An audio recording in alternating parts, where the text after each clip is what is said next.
What Nnamdi Kanu said about Africa, Igbo's, and language. The white man is very clever. Most people thought he was just syntactically beautifying Biafra.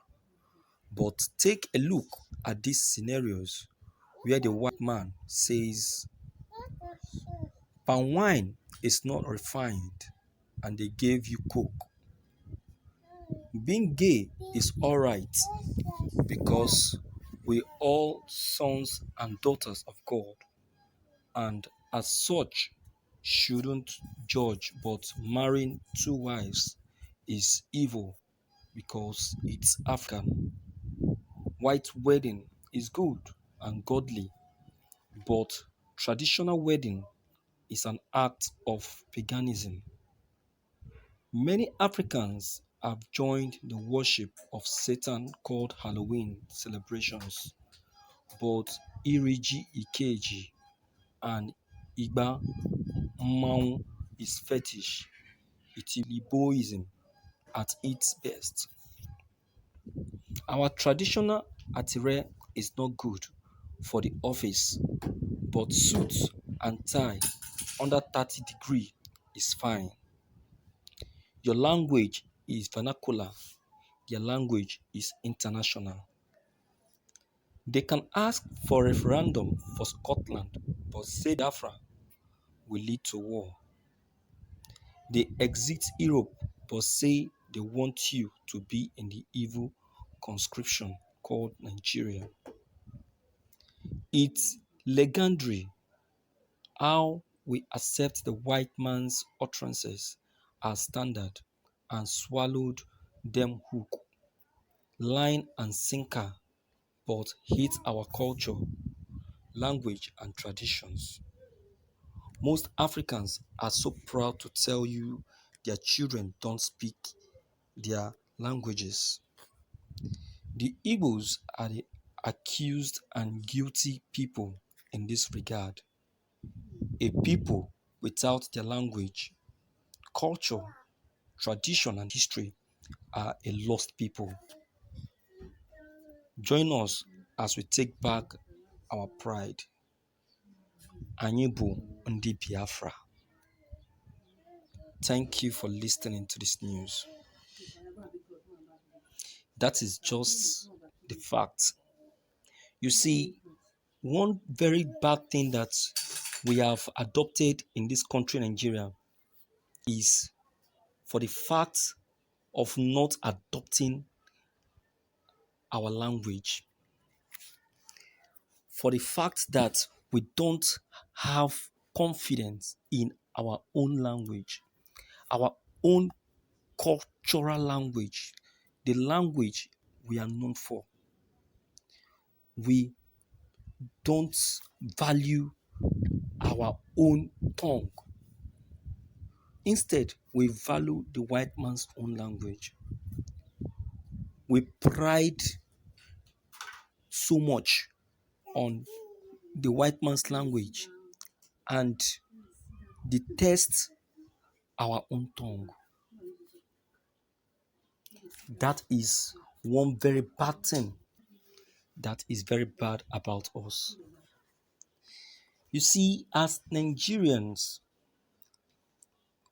as an Igbo man, the first language a child is supposed to learn, no matter what, is his parents' tongue. That Igbo language, at least, supposed to live inside that child's tongue. That child supposed to start talking using that language. Then English can come in. At least the English language can be taught in school.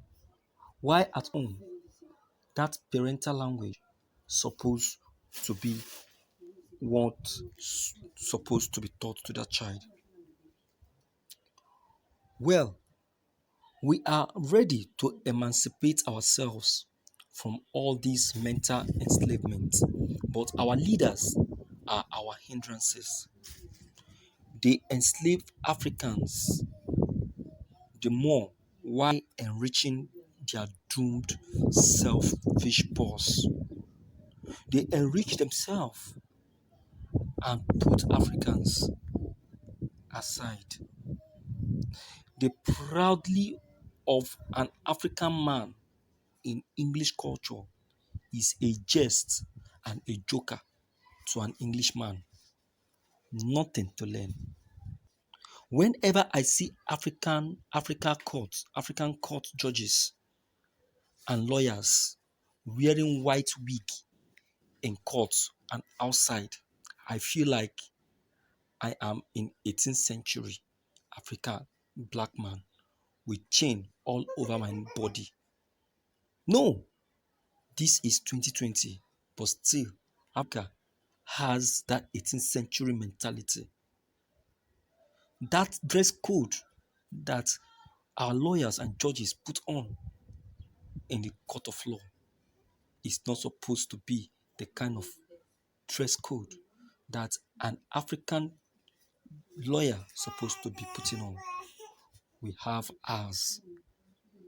You can see that is why I say that the problem starts from our leaders. I pray that Chukwu Okike, who knows everything, who knows the genesis of this country, will strengthen our days on this earth for the interest of black race. Because black men, Africans, have sold their pride. We have sold our culture. We have sold our dignity. In fact, what we are known for, we have just sold it out. You can imagine, where are we heading to? If only our leaders can be able to at least live by example. If only our leaders can at least start by doing what they know that is right. Our culture is our pride. Our pride is our culture. We must embrace it. We must believe in it. We must live by it. We must hold it with self-esteem. It must be well held. What are we saying? Nigeria, as a country that is rich with culture and tradition, supposed to understand the fact that culture should be given its own true true preference. It's supposed to be given its own confirmed preference.